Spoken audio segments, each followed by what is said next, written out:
mass of wreckage, tanks and guns, marks the wake of Field Marshal Rommel's flight across the desert.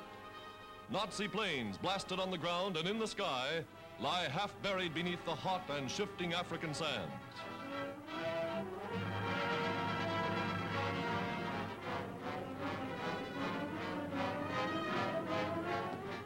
In pursuit of the main force go tanks of Britain's victorious 8th Army, spearhead of an advance that covered 100 miles in a single day.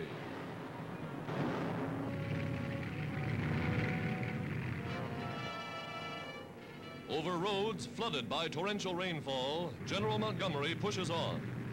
Careful to protect his ever-lengthening supply line, he establishes bases along the way.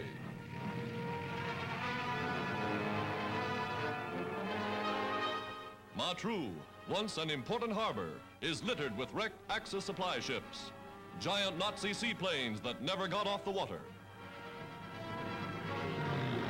Nazis left to fight rearguard actions are captured.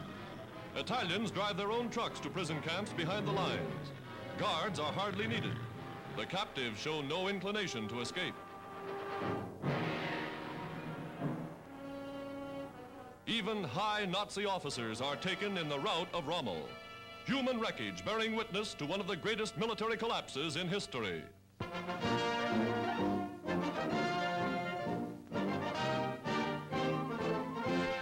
Atop a new Yukon trail a few miles from the Alaskan border, men of the famous Canadian Mounted Police join in opening the new United States to Alaska Highway, one of the greatest road-building feats of all time.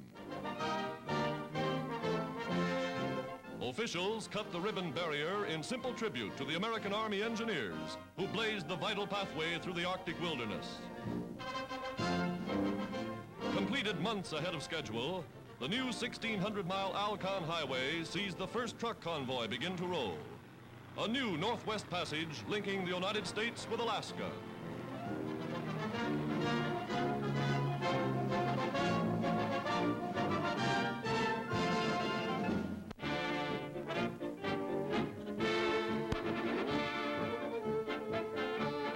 Allied troops, Australians and Americans under General MacArthur, push on past captured tanks in their drive to blast the Jap from New Guinea.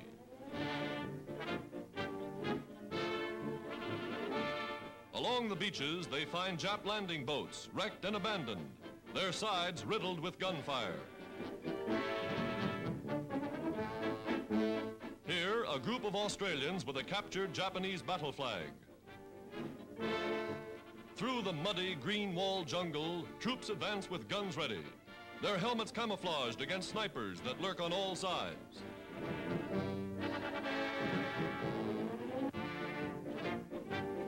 American howitzers, miraculously flown from the mainland, are pulled by sheer manpower across the wild Owen Stanley Mountains, pulled by men straining and sweating every foot of the way. Lookout posts high in trees watch for supply planes, supplies that are dropped like manna from heaven. Food and ammunition for troops that are winning their war against nature and the Jap.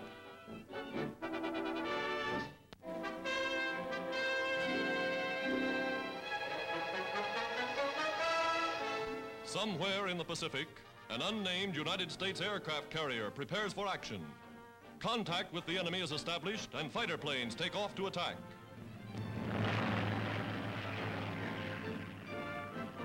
Guns are made ready. A Jap plane is met with a hail of anti-aircraft fire.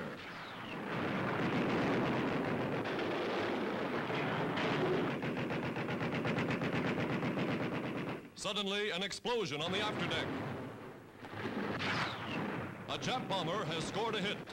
Gunners keep right on blazing away. Firefighters and relief crews spring into action. But wait, looking aloft, they sight another dive bomber screaming in for the kill. As the deck crew seeks cover, the Navy cameraman filming these pictures sticks to his post.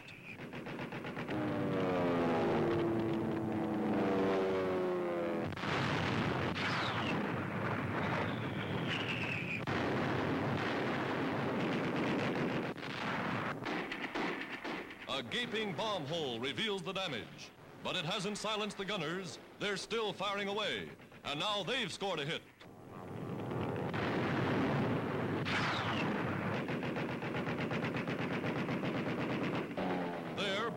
the sea are 2 Jap bombers blasted to bits. Now the carrier is fighting 2 foes, fire at sea and enemy planes. Calmly, the crew works to keep the flames from spreading, and they do a seaman-like job.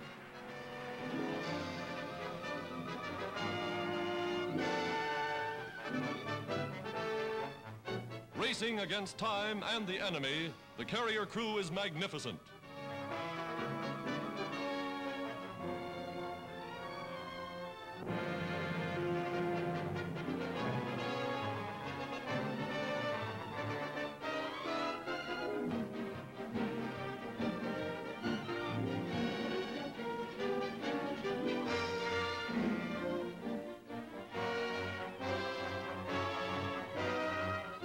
Her port guns smashed with that first hit on the flight deck, the carrier flashes word to her escort, "We're still full of fight." The flight deck repaired, all planes accounted for. Action in the Pacific with the United States carrier.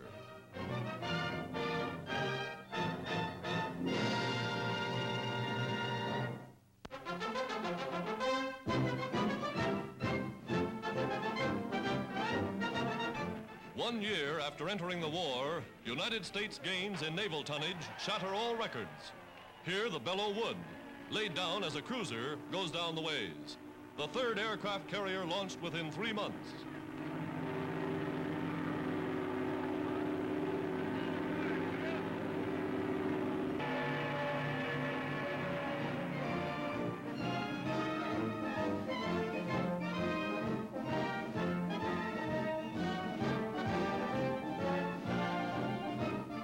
At another shipyard, the carrier Bunker Hill is launched, one of 26 ships to slide down the ways in a single day.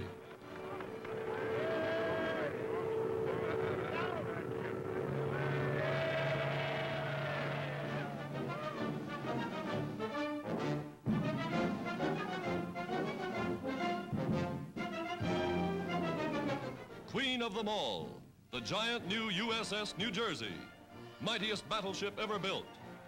5 stories high, she's the fastest afloat.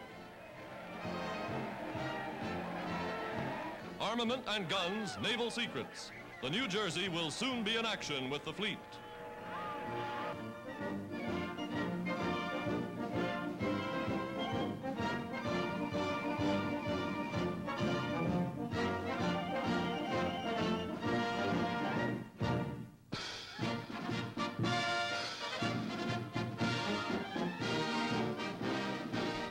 Sydney, Australia gives a hero's welcome to their own veterans home on leave from the war. Veterans of campaigns in Greece and Libya, Crete and Syria. They've come a long way for this tribute, and they've earned it.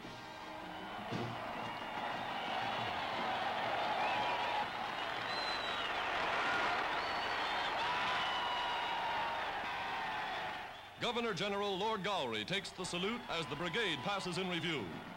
Hard fighters, their stout allies in the cause of the United Nations.